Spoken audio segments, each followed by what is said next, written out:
مصطفیٰ کے حکم کی تکمیل میں لگ جایا کرتا ہے. یہ مصطفیٰ جان رحمت کا جب اللہ نے ذکر رفیع کیا نا, ذکر بلند کیا, تو صرف اتنا بلند نہیں کیا بلکہ مصطفیٰ جان رحمت کا اشارہ ہوتا ہے. وہ سورج جو ڈوب چکا تھا نا, وہ واپس چلا آیا ہے. ہم اس نبی کا تذکرہ کر رہے ہیں آج بیٹھ کر کے, اس نبی کی بات کر رہے ہیں کہ اس نبی کے ہاتھوں میں اگر کنکری آ جائے تو وہ کنکری بھی لا الہ الا اللہ کا ورد کرنے لگ جائے. ہم اس نبی کا تذکرہ کر رہے ہیں کہ جو نبی اگر یہ کہہ دے کہ اے پیڑ تو اپنی جگہ سے چل کر کے میری بارگاہ میں آ جا, تو وہ پیڑ اپنی جگہ پر کھڑا نہیں رہ سکتا تھا, بلکہ وہ پیڑ وہاں سے چل کر کے اپنی جڑوں سے خود کو آزاد کرا کر کے مصطفیٰ جان رحمت کے قدم ناز میں حاضر ہو کر کے کلمہ طیبہ پڑھ کر کے اپنی محبت کا اظہار کر رہا تھا.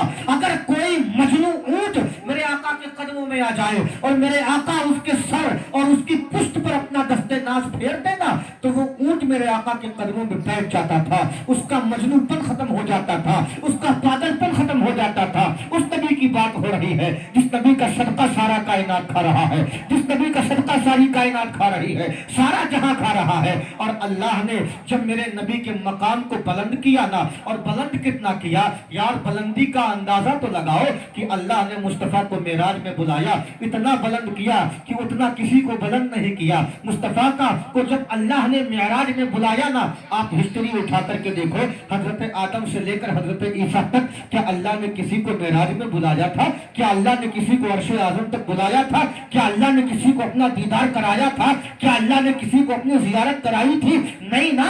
یہ کوالٹی اللہ نے مصطفیٰ جان رحمت کو دے دی, یہ خاصہ اللہ نے مصطفیٰ جان رحمت کو دے دیا. اور صرف اسی پر بس نہیں کیا, میرے مصطفیٰ کی عظمت کو بلند اس طرح کیا کہ جب بیت المقدس میں مصطفیٰ جان رحمت پہنچتے ہیں نا, تو مصلی امامت پہ نبی ہے, مقتدی ابراہیم ہے, امامت پہ مصلی امامت پہ نبی ہے, مقتدی موسیٰ ہے, مصلی امامت پہ مصطفیٰ ہے, مقتدی آدم و نوح ہے, مصلی امامت پہ مصطفیٰ ہے, مقتدی اسماعیل و عیسیٰ ہے, مصلی امامت پہ مصطفیٰ ہے, مقتدی داؤد و سلیمان ہے. سارے نبی جو ہے سب مقتدی ہیں, آقا امام کی شکل میں موجود ہے, آقا امام کی حیثیت سے موجود ہے. سب کا مقام اونچا ہے اپنے اپنے انداز میں, سب کا مقام رفیع ہے, مگر جو کوالٹی اللہ نے میرے آقا کو دی ہے نا, وہ کوالٹی کسی کو نہیں دی ہے. جو مقام رفیع اللہ نے میرے آقا کو بخشا ہے نا, وہ مقام رفیع اللہ نے کسی کو نہیں بخشا. اور جب اس مقام رفیع کی بات آئی نا, اور جب تذکرہ آیا نا, تو پھر کسی نے پوچھا تھا بریلی کے تاجدار,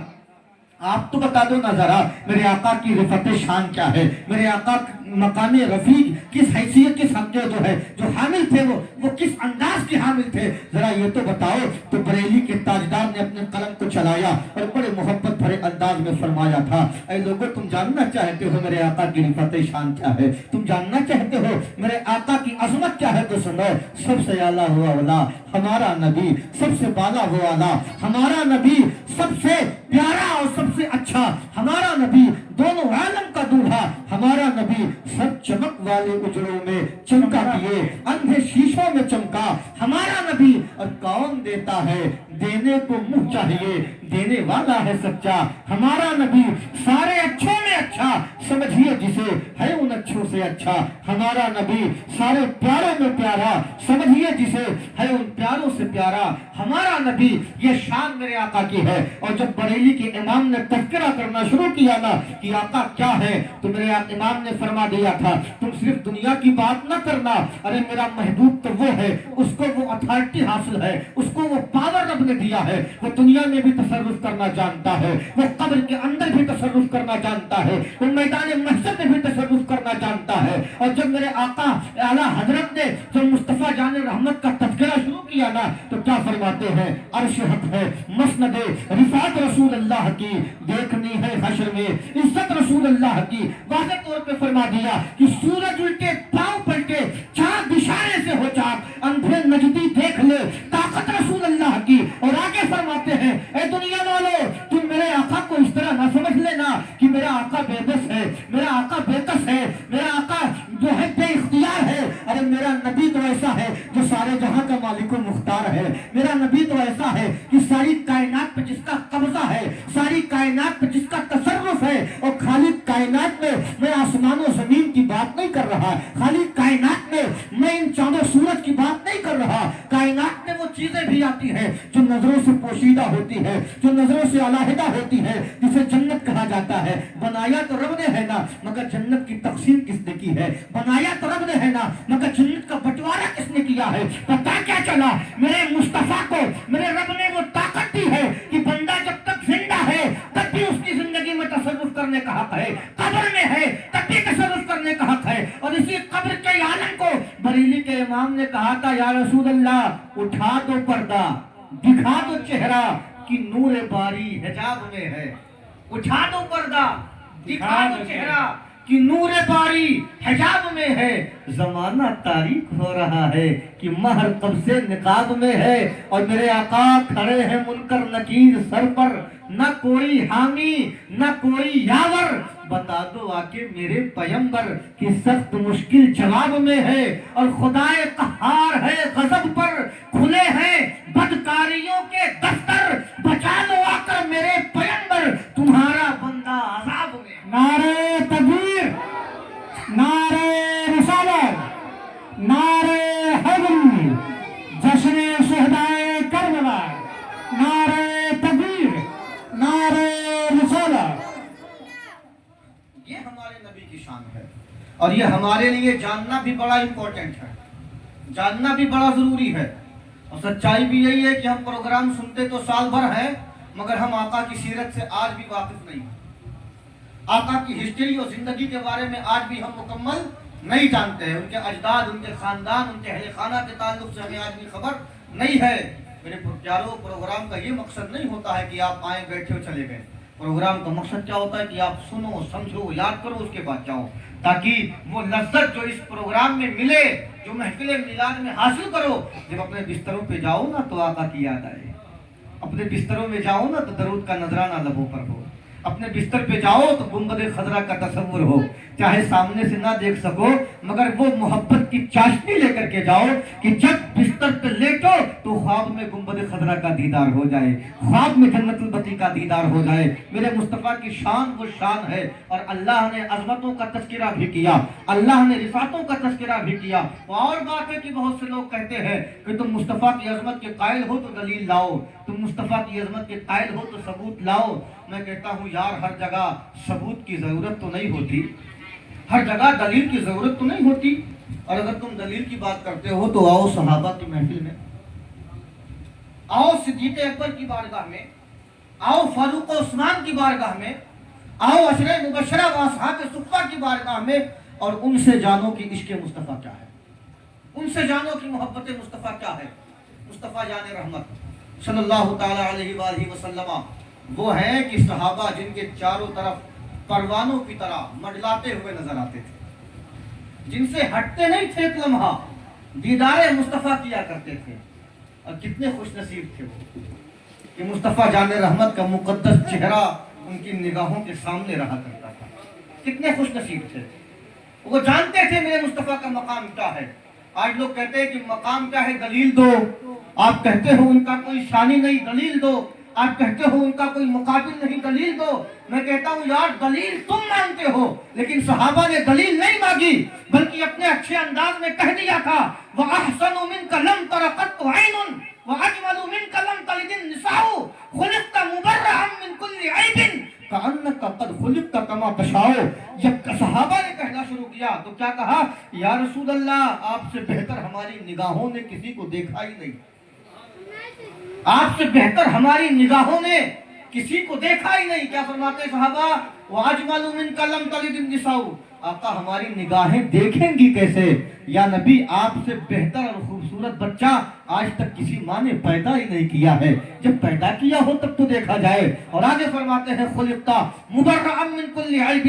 اے میرے محبوب، اے میرے آقا، آپ کو اللہ نے بے عیب پیدا کیا ہے، بے نقص پیدا کیا ہے، نقص و کمی سے پاک پیدا کیا ہے. آپ میں کوئی عیب نہیں ہے، آپ میں کوئی نقص و نقصان نہیں ہے، آپ میں کوئی کمی نہیں ہے. کأنک قد خلقتا کما تشاء. صحابہ کا یہ عقیدہ ہے تو ہمارا عقیدہ کیوں نہ ہو؟ وہ کیا کہتے ہیں یا رسول اللہ اللہ نے آپ کو اس طرح پیدا کیا ہے ایسا لگتا ہے جیسے رب نے آپ کو آپ کی مرضی سے بنایا. یہ صحابہ کا عقیدہ جس میں دلیل کی ضرورت نہیں تھی، جس میں کسی اور چیز کی ضرورت نہیں تھی، انہوں نے مان لیا.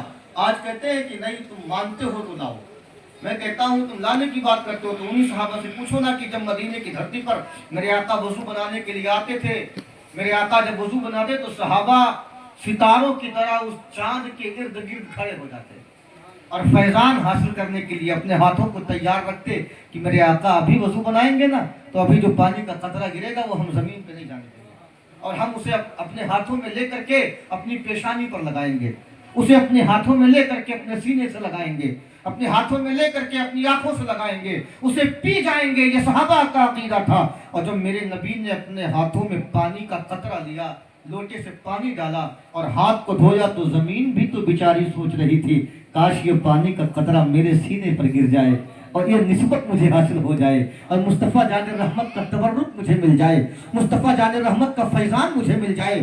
زمین بھی نگاہیں باندھ کر کے دیکھ رہی تھی کہ میرے آقا کے ہاتھوں میں یہ پانی موجود تو ہے، یہ اب میرے سینے پہ آنے والا ہے۔ میرے آقا نے اپنے ہاتھوں کو دھونا شروع کر دیا، پانی کے قطرے زمین پر گرنے لگے۔ مصطفیٰ جان رحمت کے جانثاروں نے وہ پانی کا قطرہ زمین پر گرنے نہ دیا۔ ایک صحابی نے اپنے ہاتھوں کو بڑھایا اور بڑھانے کے بعد اس صحابی نے پانی لے لیا اور لینے کے بعد اپنے چہرے پر مل لیا۔ مصطفیٰ جان رحمت نے دوسری مرتبہ کیا کیا، اپنے ہاتھ میں پانی کے پیالے سے پانی لیا اور ہاتھ کو دھلنا شروع کر دیا۔ ایک اور صحابی آگے آئے، انہوں نے ہاتھ بڑھایا، پانی کا قطرہ اپنے ہاتھوں میں لے لیا اور اسے اپنے سینے سے لگا لیا۔ اب زمین تک تکی بات کے دیکھ رہی ہے، اے میرے مولا تمنا میری ہے مصطفیٰ جان رحمت کے ہاتھ سے لگا ہوا پانی کا قطرہ میرے سینے میں جذب ہو جائے، خواہش میری ہے پانی میرے سینے میں آ جائے، آرزو میری ہے اس پانی کا فیضان میں حاصل کر لوں، لیکن اے میرے مولا یہ پانی تو میرے تک آ ہی نہیں رہا ہے، یہ پانی میرے قریب آ ہی نہیں رہا ہے،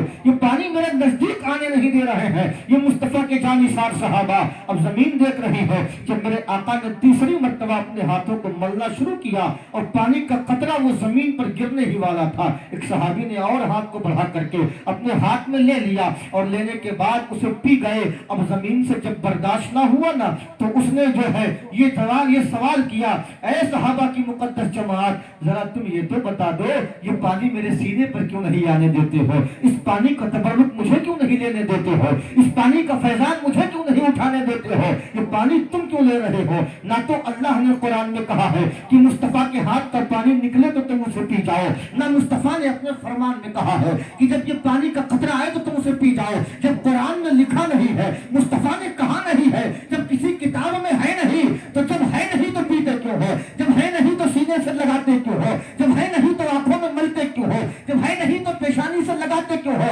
صحابہ کی مقدس جماعت جواب دیتی ہے، اے زمین تو کیا جانے کی عشق کیا ہے، تو کیا جانے کی فنا کیا ہے، تو کیا جانے کی مقام محبت کیا ہے، تو کیا جانے محبوب کے قدموں میں قربان ہونا کیا ہے۔ ہم تو عاشق ہیں، ہم جانتے ہیں عشق کیا ہے، ہم تو محب ہیں، ہم جانتے ہیں محبت کیا ہے۔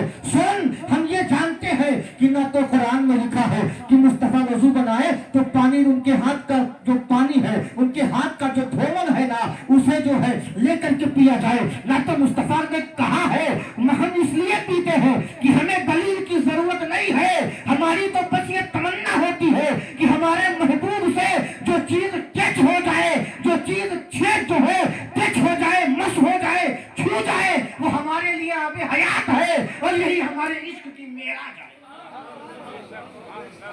یہ ہے عشق، جس عشق میں ہمیں دلیل و ثبوت کی ضرورت نہیں، اور یہی صحابہ نے کیا، اور صحابہ نے مصطفیٰ جان رحمت کو اس انداز میں مانا کہ ساری کائنات میں آج تک کوئی ایسا عظیم الشان فرد آ ہی نہیں سکتا کہ جس کے جانثار اتنے وفادار ہو، جس کے ماننے والے اتنے وفادار ہو۔ یہ کوالٹی میرے آقا کی، یہ شان میرے آقا کی، یہ مقام رفعت، اور پھر میرے آقا نے اسلام کا پرچار کیا۔